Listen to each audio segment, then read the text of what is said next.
Hola, muy buenos días. Mi nombre es Alberto Ibarra y les doy la bienvenida a Hablemos sobre IA. Hoy tenemos el gusto de presentarles al Dr. Ansel Rodríguez González. El Dr. Ansel tiene experiencia en proyectos de software e investigación. Su formación en áreas de matemáticas e informática, como optimización, inteligencia artificial, aprendizaje automático, minería de datos y reconocimiento de patrones, unida al conocimiento de las tecnologías, le han permitido combinar la investigación teórica con la investigación aplicada y aportar un alto nivel de valor añadido a los desarrollos en los que ha colaborado. El Dr. Ansel hoy nos presenta el tema computación evolutiva en entornos con incertidumbre, una solución para la gestión de recursos energéticos en microredes. Adelante, Dr. Ansel. Buenos días a todos. Ya comentaron, ya les comentó, el tema que vamos a platicar hoy es computación evolutiva en entornos con incertidumbre, y vamos a estar hablando de un problema que se denomina gestión de recursos energéticos en microredes. Antes de comenzar, quiero comentarles que soy investigador de cátedra CONACYT desde el CICESE UT3, que es una de las unidades de transferencia, unidades de CICESE, y CICESE tiene su matriz en Ensenada y tiene otras 3 unidades, una en La Paz, en Monterrey y está en Tepic. En Tepic apenas tenemos 6 años. Y bueno, mis temas principales de investigación son inteligencia artificial, y acá en el centro pues también tenemos otros temas como interacción humano-computadora y análisis de datos. Tengo una imagen de CICESE acá en la ciudad del conocimiento en Tepic, y hablando un poco del tipo de cosas que hago, me dedico a temas de inteligencia artificial, en particular temas de minería de datos, aprendizaje computacional y cómputo evolutivo. Tuve la oportunidad de venir desde Cuba hasta acá, hasta México. Mi formación comenzó en Cuba, en la Universidad de La Habana. Luego hice mi doctorado acá en el INAOE.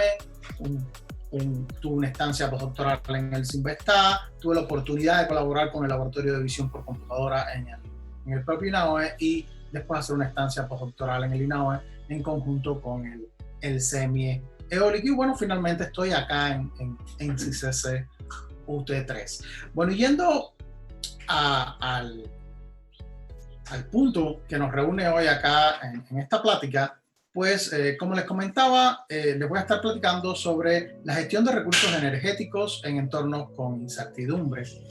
Luego de eso vamos a estar hablando en particular de una plataforma de pruebas creada por la comunidad científica para resolver este tipo de problemas, o más bien para probar algoritmos que resuelvan este tipo de problemas. Luego les voy a estar comentando sobre algunos de los algoritmos más utilizados para resolver este tipo de problemas. Vamos a ver los resultados que se han alcanzado en lo general, no solo en el grupo al que pertenezco, y después vamos a hablar un poco de qué queda a futuro con este problema y con las cosas que estamos haciendo al interior de nuestro grupo. Bueno, el problema de gestión de recursos energéticos en entornos con incertidumbre es un problema más general, aunque nosotros lo enfocamos en las microredes eléctricas inteligentes. Ya pueden haber otros entornos en los cuales también haya que de alguna forma gestionar recursos energéticos, ¿no? Puede ser que no sean microredes, que sean grandes redes, por poner otro ejemplo. Acá les pongo un ejemplo de una red inteligente en el sentido más amplio, en la cual este tipo de redes, en ellas se tiene, por un lado, generadores. Estos generadores de energía pueden ser a partir de energías renovables, como los solares, los eólicos, a partir de cuerpos de agua, como la energía del océano, o las hidroeléctricas, incluso la geotermia, ¿no?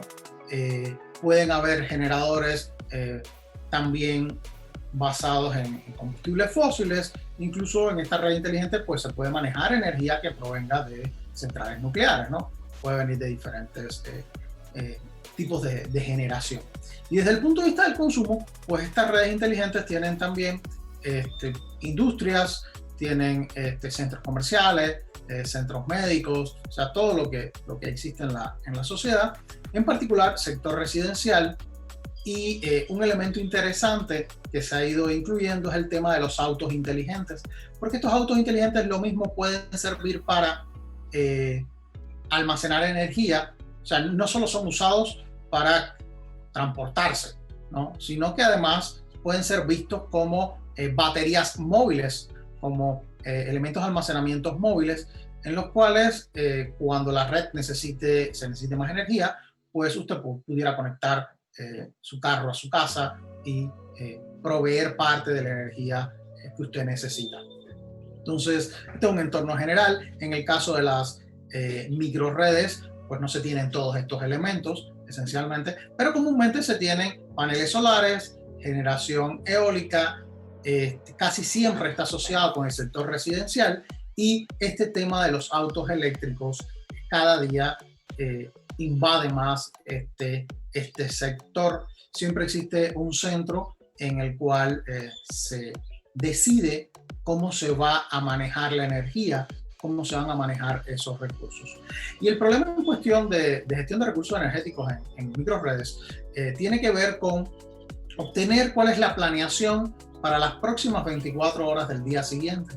O sea, cuánta energía deberían generarse a partir de paneles solares, del viento, generadores basados en combustibles fósiles, y también gestionar la demanda, así como el tema de los autos eléctricos, ¿no? De si se van a utilizar como, en algunos momentos, como simplemente consumidores de energía cuando se están cargando, o como generadores de energía. Entonces eso es un tema interesante. Y el objetivo es tratar de minimizar los costos operativos, tratando de obtener ingresos de las ventas en los mercados de energía disponibles. Es como un poco del tema. Este problema tiene el apellido de incertidumbre. ¿Dónde está la incertidumbre? La incertidumbre está en que los paneles solares, los generadores de viento, en sentido general los recursos renovables, también los cuerpos de agua, si existieran, o la energía generada a partir de hidroeléctricas o microhidroeléctricas, pues dependen del clima. O sea, si no hay sol, todos los días sale el sol, pero pueden haber nubes. Si no hay viento, pues entonces se genera menos cantidad de energía. Eso es por un lado.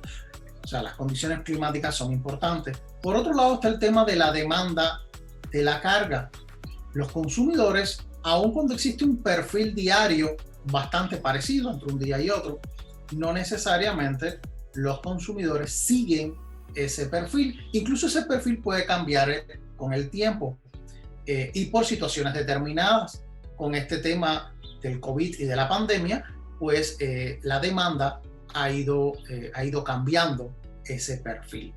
Por otro lado, pues está el tema de los autos eléctricos, que se puede ver como algo positivo para las redes, pero incrementa la incertidumbre, porque no siempre son cargados a la misma hora. Incluso pueden estarse cargando en el centro de trabajo, pueden estarse cargando en un centro comercial, o pueden estarse cargando en la casa. Y también pueden estar generando energía o dando la energía que ha sido almacenada en momentos diferentes, ¿no? Y por otro lado están los precios del mercado, bueno, que todos sabemos que esos van variando con el tiempo, y aun cuando existen técnicas también, inteligencia computacional, para tratar de predecirlos, pues siempre generan incertidumbre.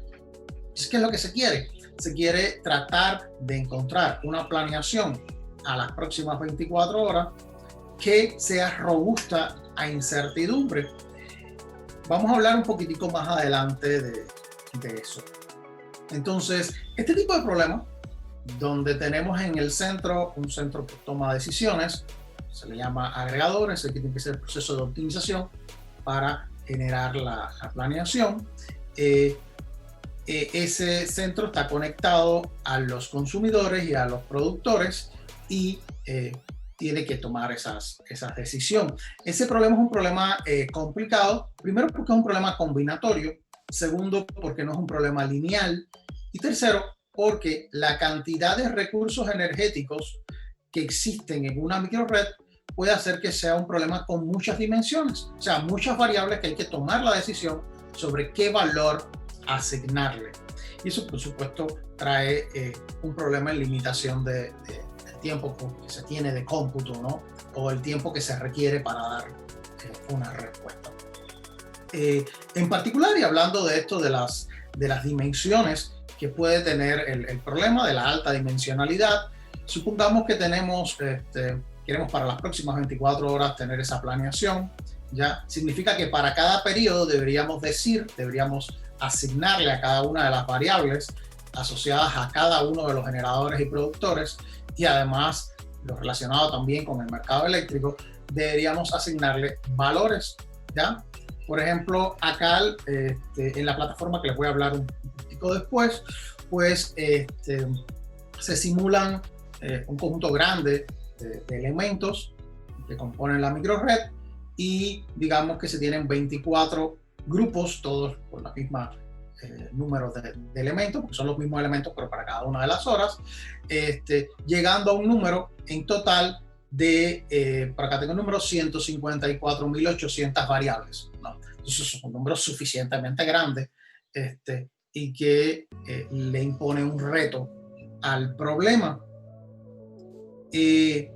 Bueno, para resolver este problema, digo, se puede jugar con una microred real, ¿ya? Pero comúnmente eso no se hace porque puede tener riesgos, ¿no? Entonces, esto llevó a la comunidad científica por allá del 2017 a crear una plataforma que hace la simulación de la red eléctrica y permite que un algoritmo dentro de esa plataforma trate de resolver ese problema de planeación.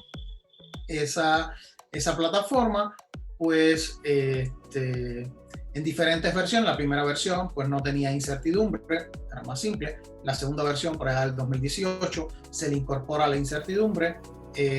La versión del 2019 incluye un caso de uso, un caso de estudio más complejo. Eso significa que tiene más elementos que componen la microred, o los elementos que componen la microred son elementos con más incertidumbre, ¿ya? Y adicionalmente a eso, en el 2020 se le adiciona un nuevo problema a esa plataforma, que es el problema de optimizar la compraventa de energía por parte de los usuarios finales en mercados locales. Ahí mismo dentro de la microred, tener su mercado local.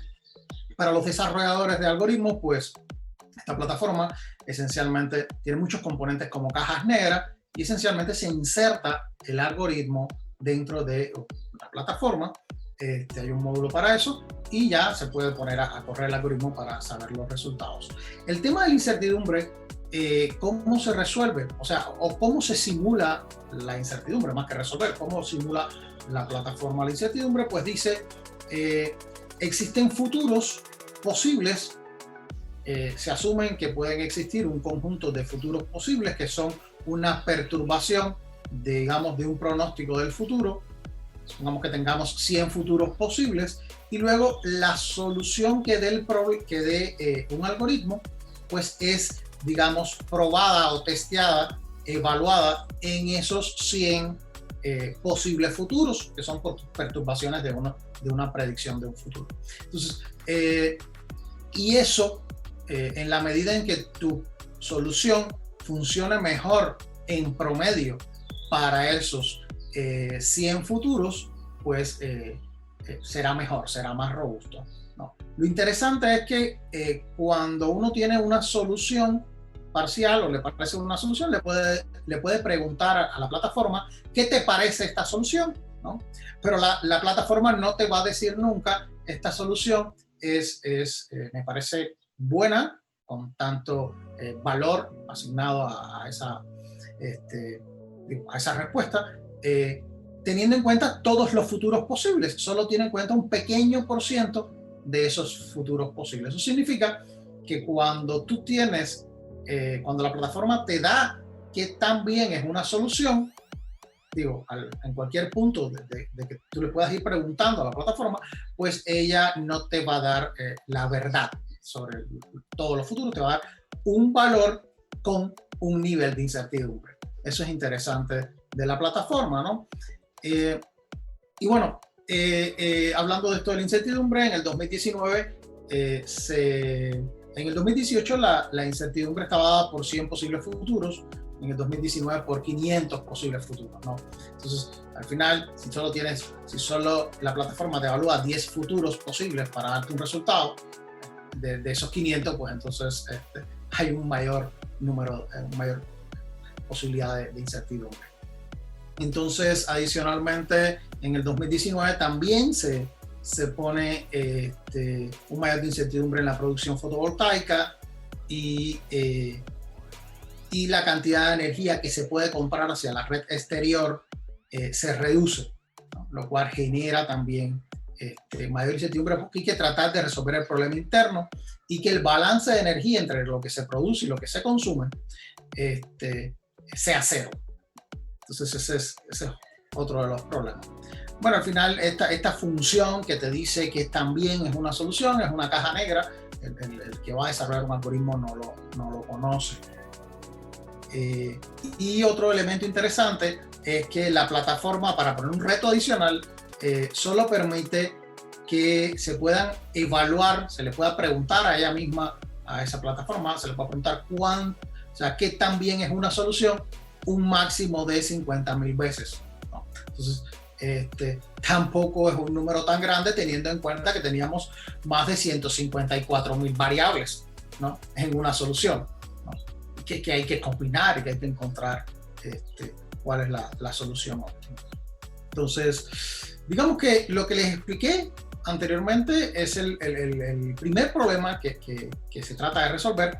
El segundo problema que se incluye en el 2020 en esta plataforma es la optimización de ofertas en el mercado local, ¿ya? Esencialmente, cada uno de los pequeños productores pues, puede comprar y vender energía a través de agentes asociados y al final lo que hay es que decidir cuáles son los pares de cantidad de energía que se va a comprar o vender y el precio en cada instante de tiempo para cada uno de estos agentes. Por supuesto, ese precio que se va a poner siempre va a estar en un intervalo que digamos, el límite inferior es el costo real de la energía para el productor y el límite superior es el costo de la energía en la red, en el mercado general de energía. Bueno, aquí un ejemplo también de cómo podría ser una solución posible. Al final, toda solución se ve como un vector de variables.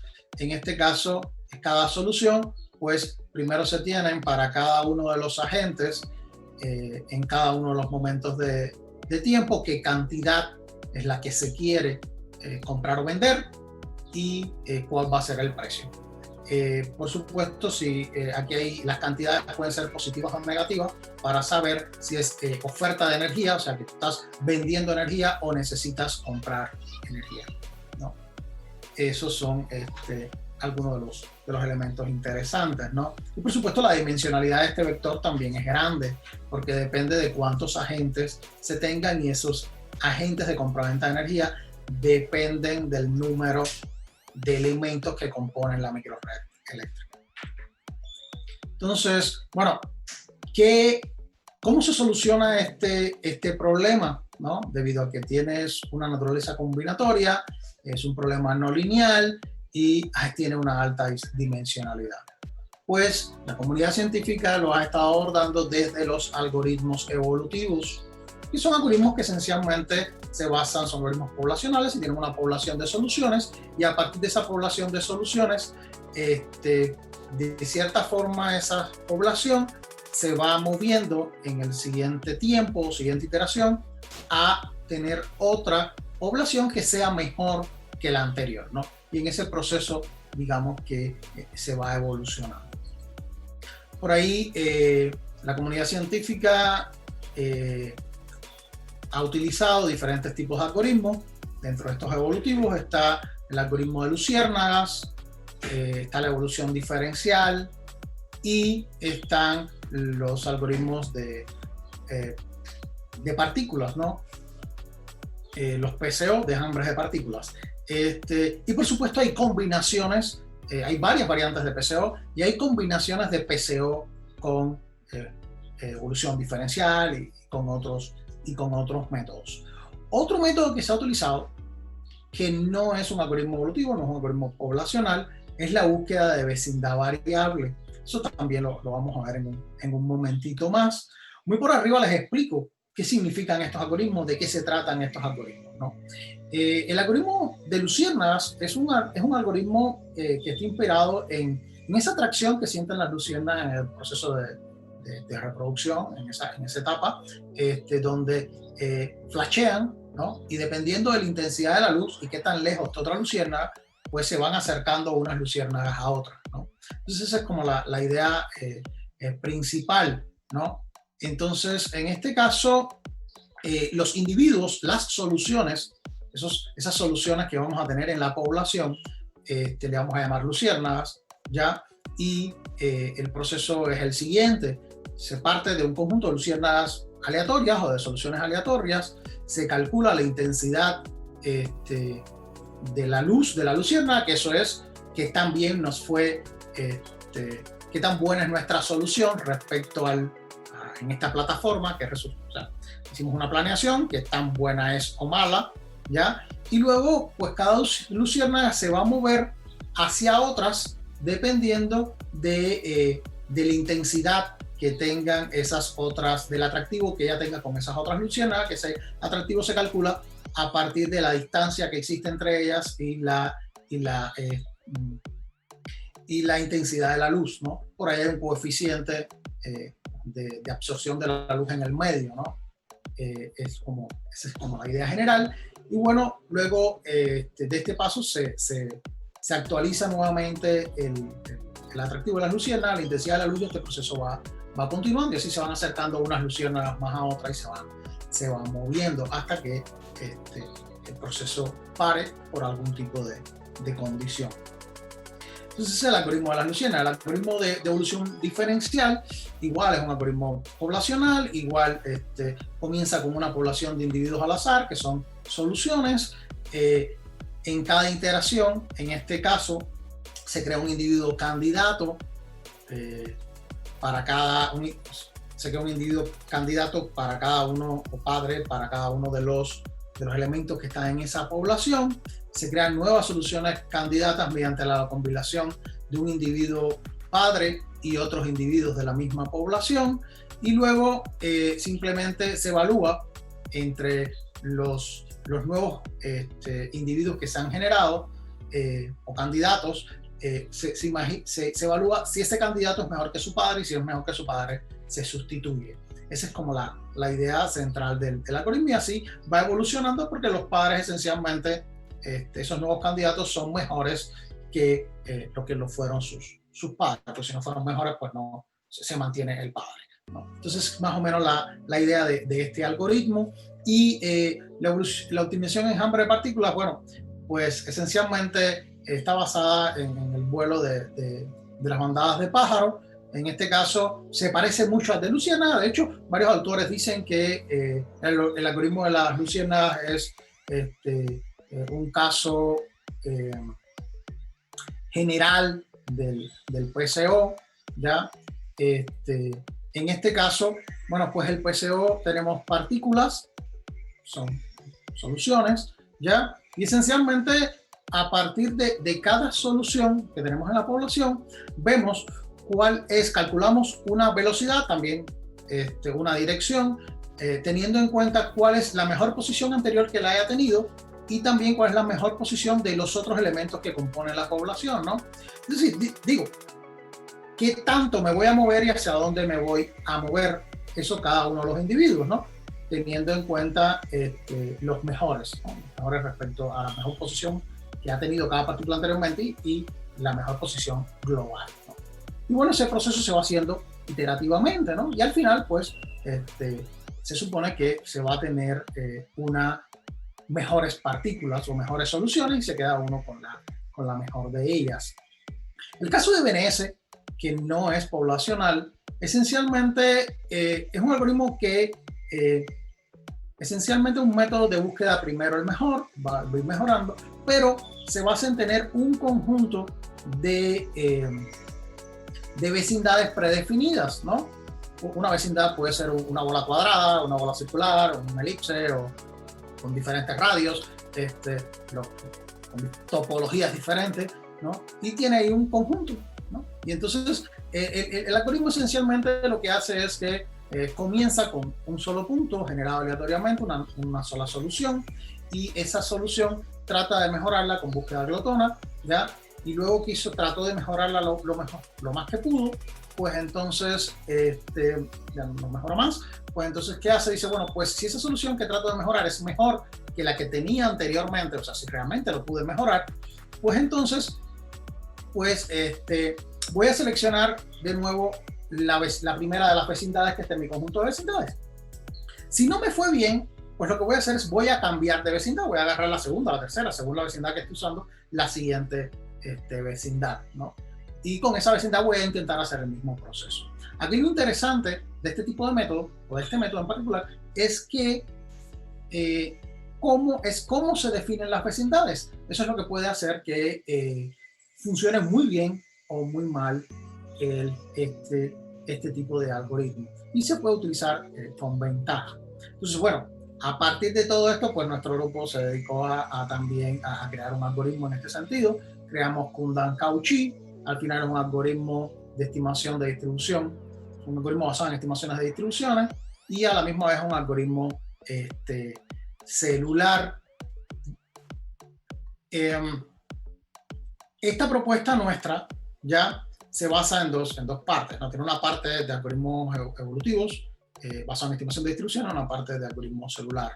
Los algoritmos basados en estimación de las distribuciones, esencialmente lo que hacen es que cuando se tiene una población inicial, un conjunto de soluciones, se seleccionan los mejores y luego se trata de aprender la distribución de probabilidad de esos mejores y luego por simulación probabilista tratar de, a partir de esa distribución, generar la nueva población. Bueno, si estos eran buenos, pues entonces esta pequeña población, pues todos los que se generen después pues, van a ser también buenos, ¿no? Y así, ¿no? Se van seleccionando los mejores, se aprende la distribución de probabilidad y se generan los nuevos.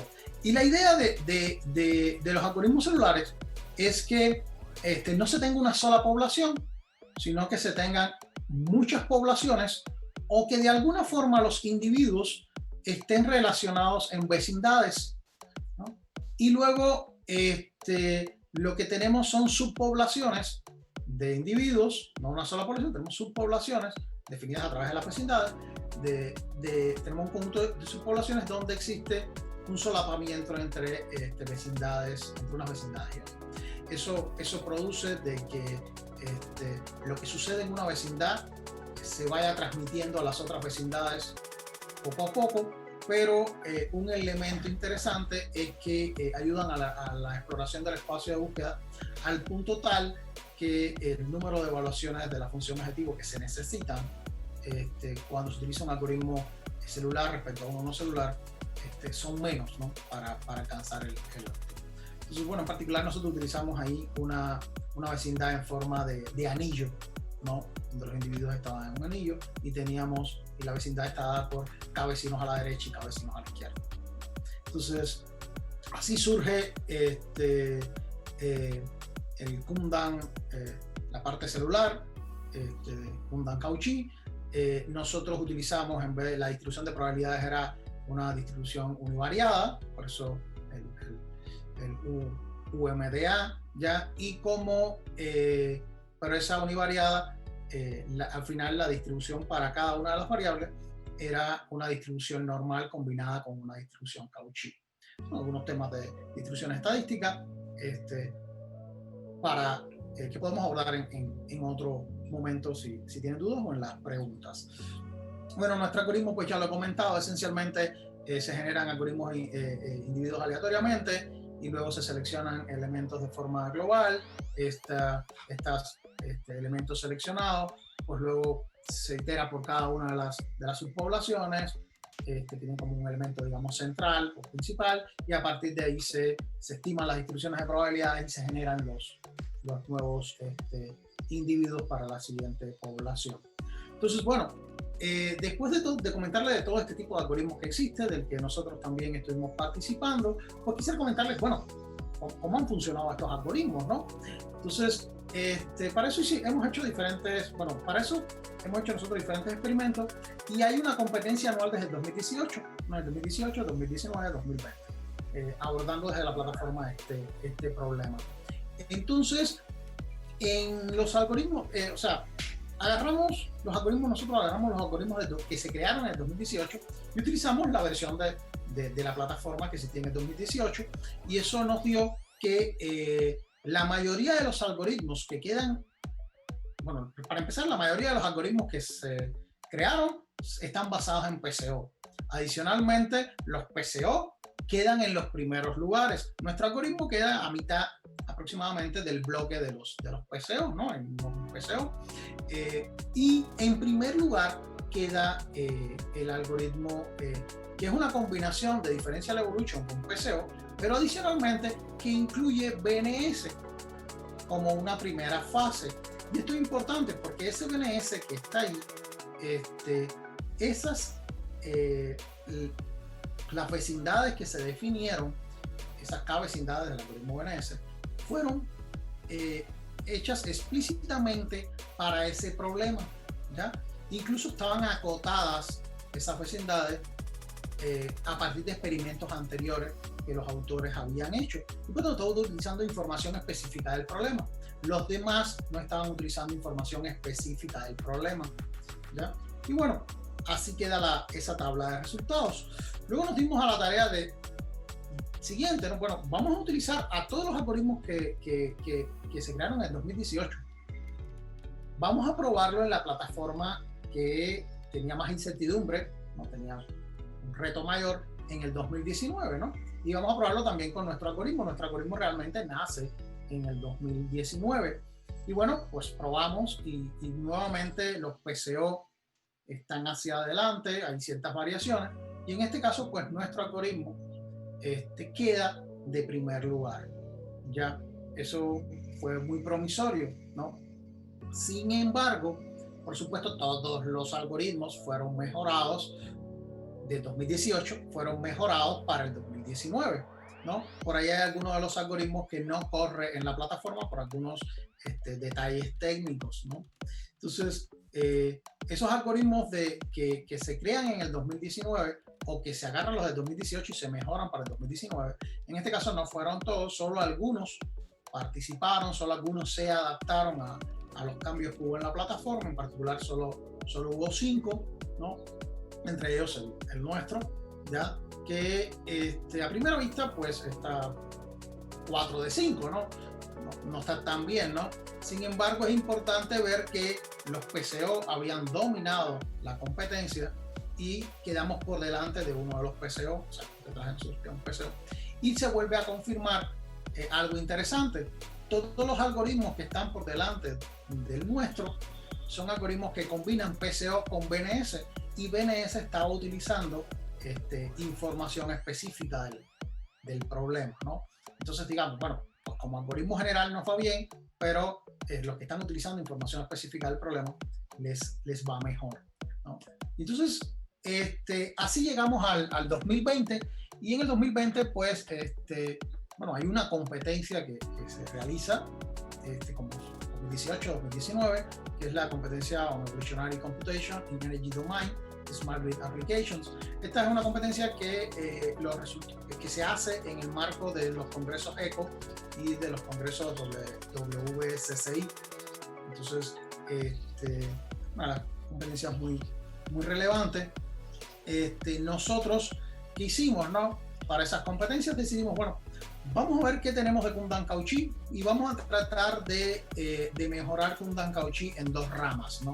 Una rama era, bueno, tratar de combinarlo en 2 fases, donde una primera fase fuera otro algoritmo, ¿ya? Pensamos en utilizar BNS, pero ya sabíamos que el tema de utilizar información específica del problema no iba a ser posible ahora, porque iban a haber dos problemas en el 2020, ¿ya? Y de hecho iban a cambiar, se iba a cambiar el orden de las variables y cosas así en tiempo real, para que no pudieran decir, si la primera variable es tal tipo, pues entonces el orden va a estar acotado en tal rango, ¿no? O cosas de este estilo que utilizaba esa versión en particular de BNS, ¿no? Se querían algoritmos más generales. Entonces, en ese sentido, bueno, pues una versión fue unir el differential evolution con lo que teníamos de Bundan-Cauchy, unas variaciones, ¿no?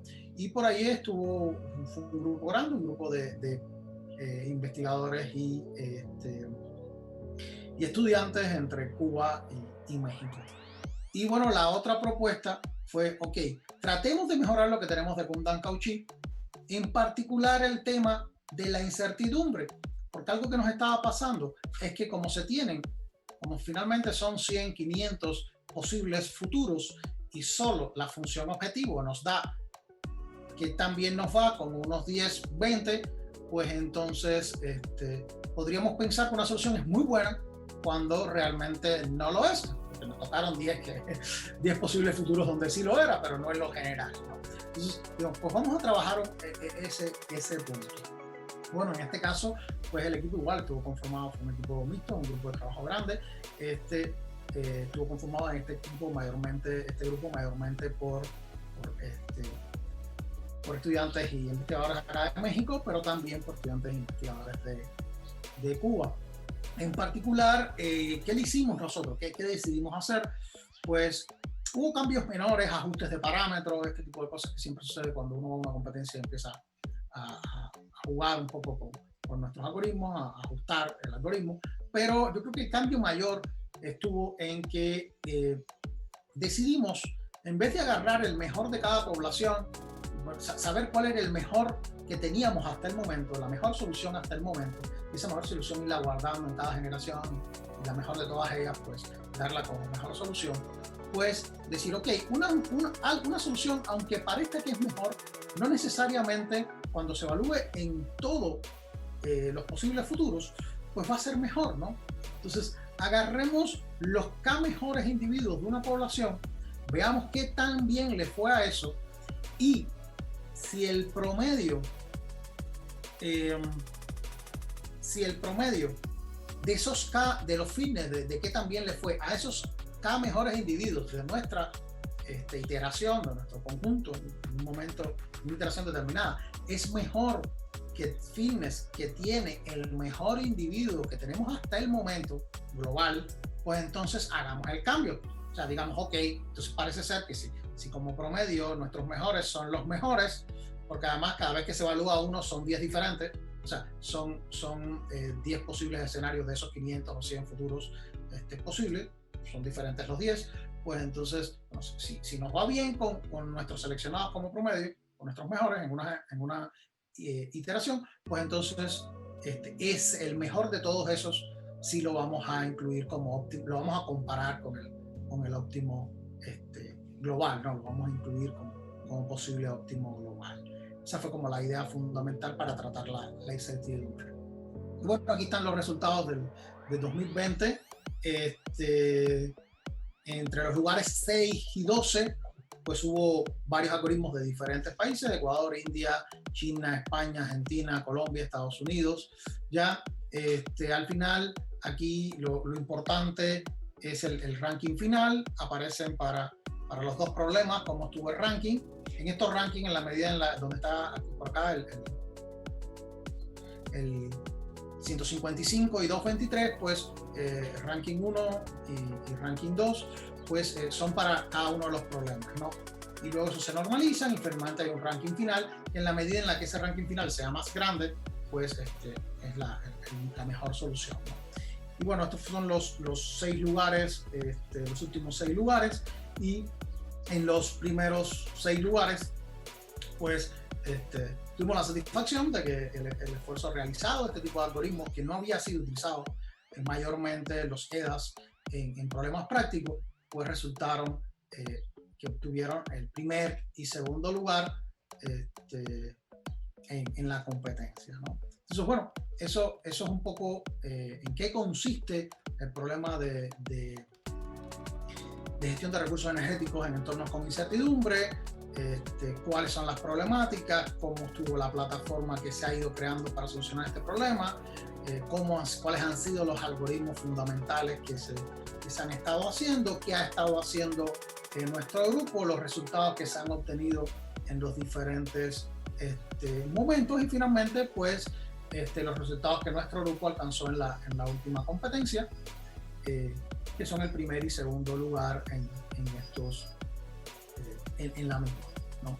Y bueno, pues el futuro, ¿qué nos depara el futuro?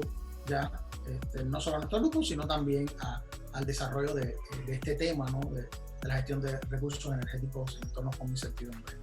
Bueno, lo primero es que se espera que se siga existiendo la competencia, que la plataforma siga evolucionando y que se incluyan cada vez problemas y escenarios que sean más complejos y se acerquen más a la realidad de lo que pasa en las redes eléctricas inteligentes o en las microredes eléctricas inteligentes, ¿no?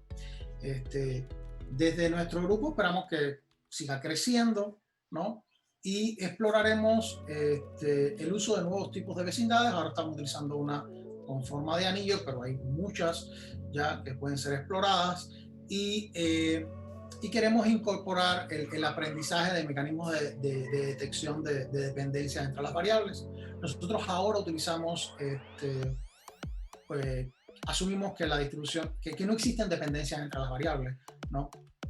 Y por lo tanto utilizamos una distribución univariada, pero sabemos que existe dependencia entre las variables, porque el precio de la energía dentro de una hora, por supuesto que tiene que ver con el precio de la energía que tiene ahora, por supuesto que el clima no cambia de una hora a otra radicalmente, pues depende del consumo que se tuvo antes, pero no el clima. La generación depende del clima, y el consumo ahora depende del consumo que se tuvo antes. Por supuesto que no se puede cargar, o sea, no se puede utilizar la energía de un carro eléctrico si antes no se cargó. Entonces hay relaciones entre las variables durante esas 24 horas, ¿no? Y esas no las estamos teniendo en cuenta en este momento, ¿no? Y los nuevos retos, pues dentro de los nuevos retos está participar, utilizar este tipo de algoritmos para otro problema, que es el problema de planeación. También es un problema de planeación, pero en el caso también de energía, ¿ya? Pero que tiene que ver con las intervenciones que durante un año tiene que hacer una empresa eléctrica para solucionar problemas, ¿no?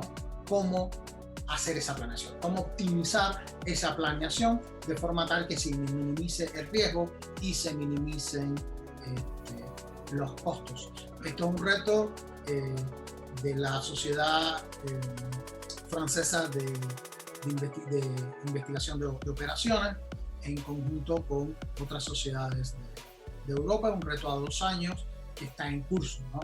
Y bueno, estamos participando, comenzando a ver cómo nuestros algoritmos pueden mejorar este tipo de algoritmos, los algoritmos evolutivos, en particular los que hacemos nosotros, pueden aportarle a este problema.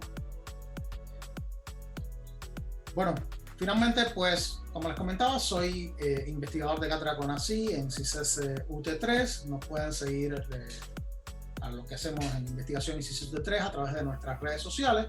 Y por último, pues, darle las gracias. Muchas gracias, doctor Ansel. Muy interesante la charla. Tengo aquí un par de preguntas que le voy a ir enunciando. Bueno, la primera es, ¿por qué se utilizan las distribuciones de cauchillo univariada y si hubiera resultados con otro tipo de distribuciones? Ok. Interesante, muy, muy interesante. Mira, el tema es, el tema fundamental, ¿no? Es, y yo creo que por acá hay una diapositiva donde puse un asterisco que nos va a llevar a eso, ¿no? La plataforma solo permite 50.000, uno de los retos, ¿no?, asociados al problema, no el problema en general, sino a la plataforma en la que se están probando, ya es que solo se pueden tener 50.000 evaluaciones de las funciones de actitud. Y entonces, eso es un problema porque aprender una distribución univariada, ¿no?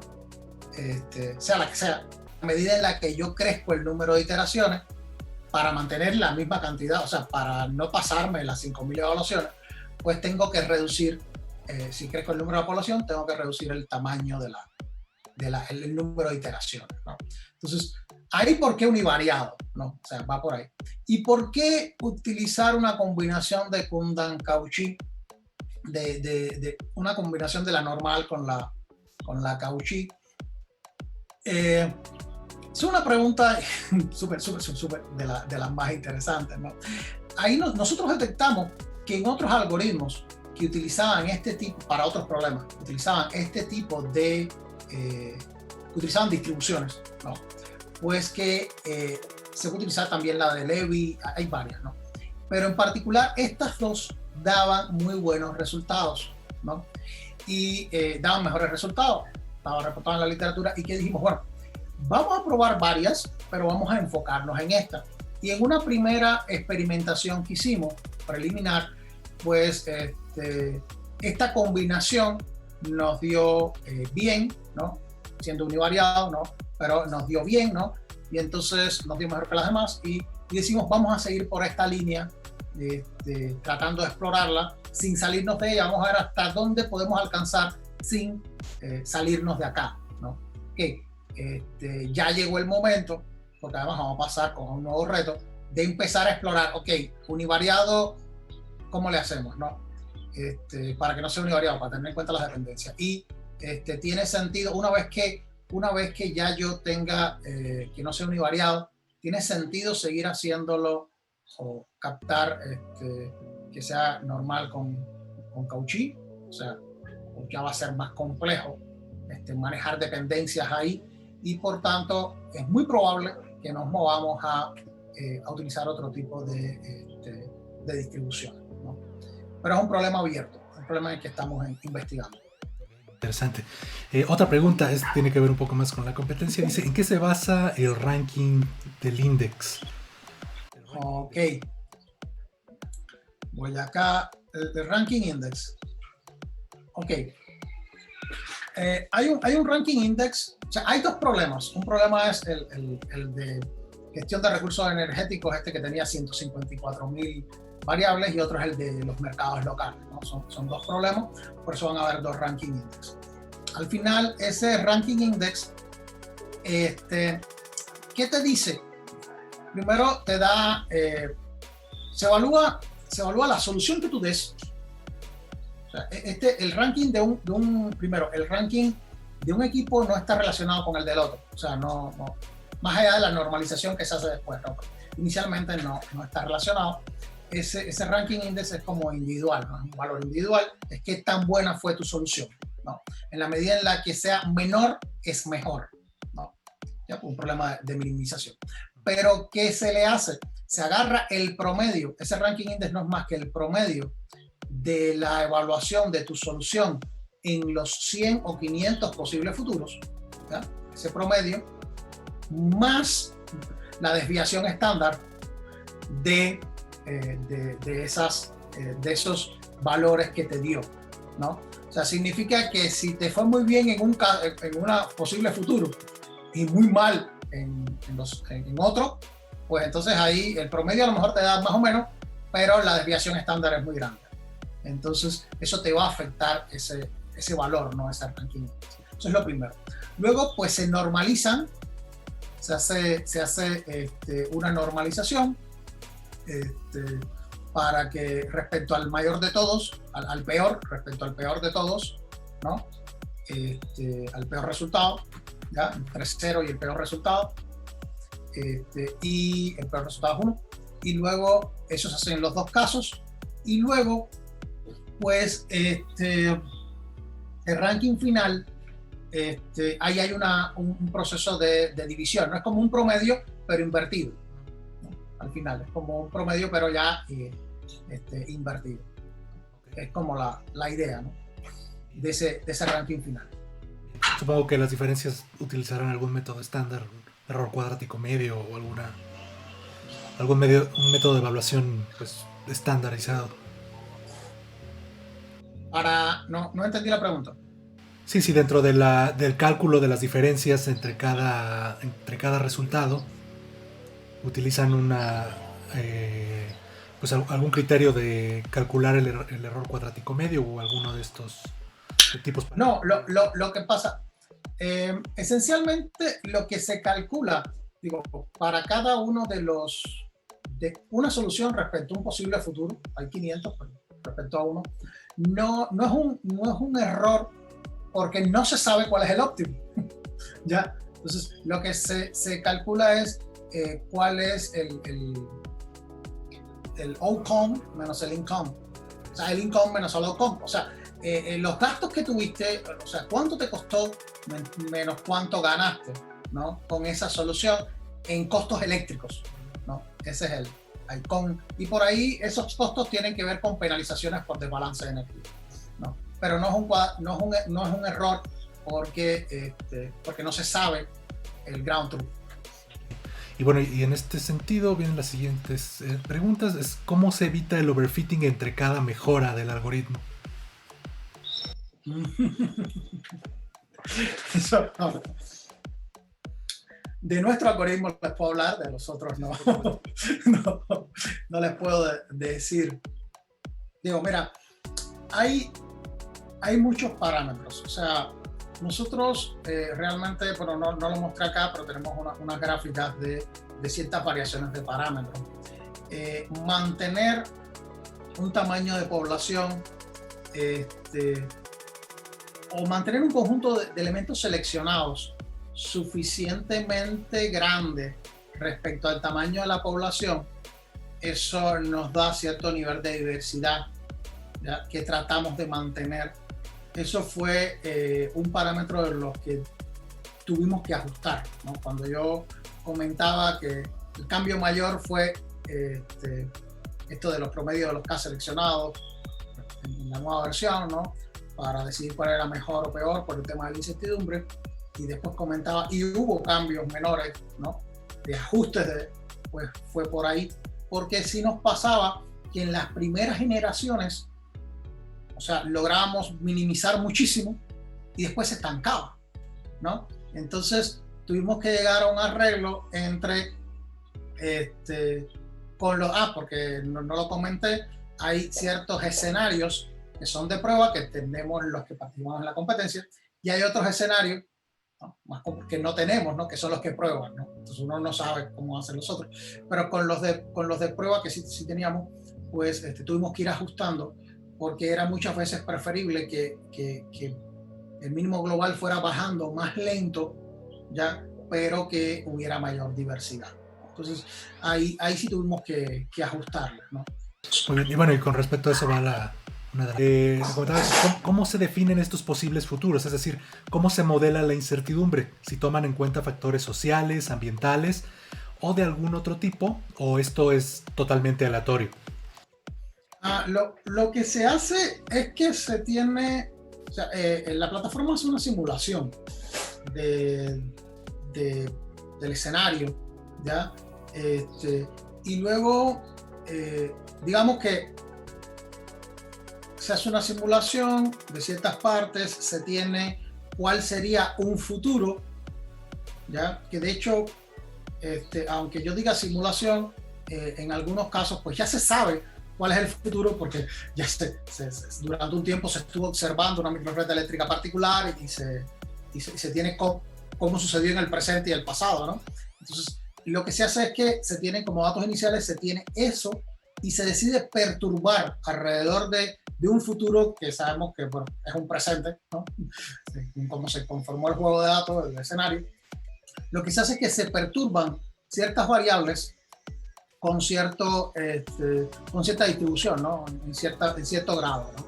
Se van perturbando, ¿no? De hecho, un parámetro de la plataforma que no tenemos nosotros, pero sí los organizadores, es ese parámetro de perturbación, ¿no? Y así van perturbando las cantidades de energía, el perfil de los usuarios, o sea, para cada uno de esos que le empiezan a hacer perturbaciones. No, digamos entonces que sería de alguna manera aleatorio con base a una distribución elegida. Sí. Muy bien. Y bueno, y la última pregunta es, bueno, encontrar esta dependencia de la que mencionaban entre variables, ¿no haría el algoritmo más eficiente? Encontrar la dependencia entre las variables haría el algoritmo más eficiente. Sí. El tema es que, como le comentaba, para este problema en particular, donde se tiene acotado el número de evaluaciones de la función objetivo, ya se nos vuelve un problema, ya, porque sí se puede aprender más, ¿no? Igual y puedo decir, bueno, en vez de en 500 iteraciones, a lo mejor en 100 ya encuentro un mejor valor, sí, pero es que necesito para aprender la distribución de los valores de esta dependencia, esa regla gaussiana, por poner un ejemplo, no necesito una población grande, no necesito 10 individuos, necesito tener 100 o 200 individuos, ¿no? Entonces, igual, ¿no? Sí, con 100, 200 individuos igual, y de hecho sí se puede lograr que el número de iteraciones para llegar al mismo valor, ¿no? Sea menos, pero eso a costo de crecer, ¿no? Y al final cuando uno ve pros y contras, ¿no? Pues finalmente, por ejemplo, lo ideal sería poder decir, pues le pongo una población de 1000 individuos, ¿no? Por la cantidad de variables además que tengo, ¿no? Porque además al ser más variable, pues tengo como más posibilidades, ¿no? Entonces, eso es un problema, porque puedo tener 1000, pero entonces nada más que me quedaría con 10 iteraciones o con, no sé, no he calculado, pero con pocas iteraciones, ¿no? Entonces mi algoritmo sí va avanzando muy bien de una iteración a otra, pero se le acaban las evaluaciones de la función objetivo. Eso es por un lado. Y por otro lado, respecto al tiempo de corrida de estos algoritmos, aprender una distribución univariada para cada una de las variables es súper rápido. Ya.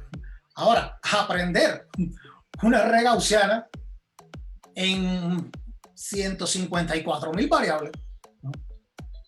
Pues ya no. Entonces, ese es otro reto, ¿no? De hecho, por ejemplo, algo en lo que nosotros estábamos pensando inicialmente es, en vez de tratar de aprender relaciones en sentido general, por ejemplo, solo aprender relaciones hacia el pasado, o sea, las variables de la hora 24 respecto a la hora, como si fuera una cadena Markov, hacia la hora 23 y la de la hora 23 hacia la anterior, o sea, solo, y así restringir el número de posibles relaciones.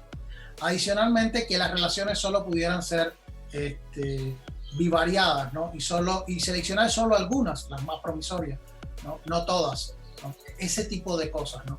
Porque también en el proceso, ya lo aprendiste, de simularlo también es un proceso costoso en la medida en la que tienes más dependencias, ¿no? Entonces, digo, esos son de los retos. Excelente. Bueno, pues se nos acabó el tiempo. Muchísimas gracias, doctor Ansel, por su participación. Es un tema, vaya, interesantísimo, complementado esto con las competencias. Creo que es una gran ventana para la aplicación en este tipo de situaciones. Muchísimas gracias. Gracias a usted. Y bueno, por mi parte solamente me resta agradecerles a todos ustedes que nos acompañaron el día de hoy. La próxima semana, Mario Graf de Infotech nos presentará el tema Explorando información de Twitter. Hasta la próxima semana y que tengan un estupendo día.